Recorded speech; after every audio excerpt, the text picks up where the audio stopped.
హెబ్రీయులకు రాసిన పత్రిక, ఇందాక చదవబడిన వాక్య భాగం హెబ్రీయులకు రాసిన పత్రిక 13వ అధ్యాయంలో, హెబ్రీయులకు రాసిన పత్రిక 13వ అధ్యాయం 4వ మాట, వివాహము అన్ని విషయములలో ఘనమైనది అని చెప్పాడండి దేవాది దేవుడు.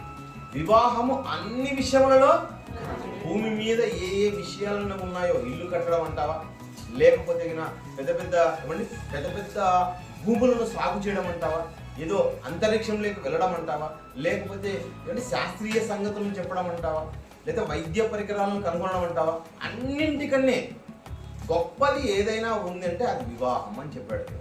అన్నింటికన్నా ఏ ఏ విషయాలైతే మనుషులు అనుకుంటున్నారో అన్ని విషయాల్లో ఘనమైనది వివాహం అని చెప్పాడు. ఆ ఘనమైనదని చెప్పిన దేవుడే ఎలా ఉంటే వివాహం ఘనమైనదో కూడా చెప్తున్నాడు కింద. వెంటనే ఆయన ఏం చెప్తున్నాడు? వివాహం ఘనమైనది. వివాహం ఎలా ఉండాలంట?